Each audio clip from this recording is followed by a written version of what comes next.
في المرة الماضية من شرحنا لأبيات منظومة المقدمة فيما يجب على قارئ القرآن أن يعلمه، انتهى بنا الحديث إلى آخر باب الوقف والابتداء، وقلنا بأننا في هذه الحلقة سنشرح علامات الوقف التي نراها في المصحف الشريف.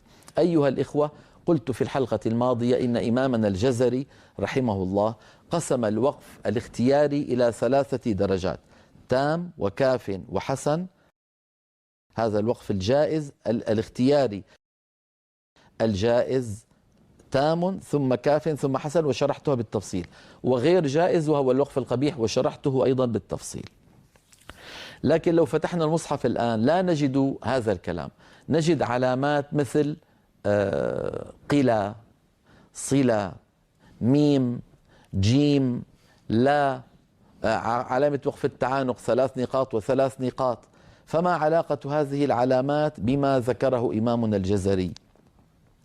هذه العلامات أيها الإخوة التي نراها أغلبها يندرج تحت الكلام على الوقف الكافي الذي ذكره الإمام الجزري رحمه الله.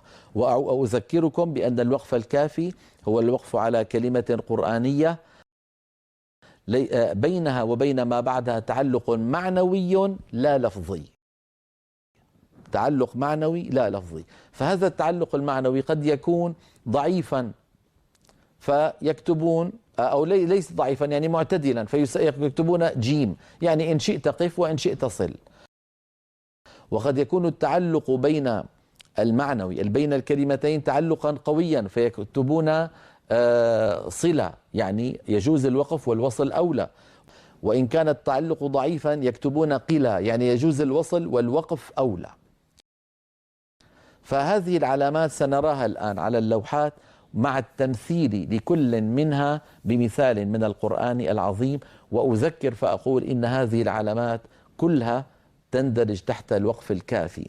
أما الوقف التام فغالبا ليس غالبا بل يكون في أواخر الآيات، لأنه تام معناها انتهى الموضوع وسندخل على موضوع جديد. لا يمكن أن يحدث هذا في وسط آية، يعني ما يوجد آية في وسطها انتهى الموضوع وبدأ موضوع جديد.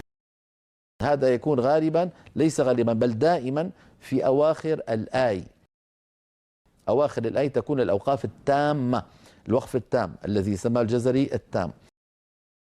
الوقف الكافي قد يكون أثناء الآيات وفي نهاية الآيات. الوقف الحسن كذلك قد يكون أثناء الآيات وأواخر الآيات.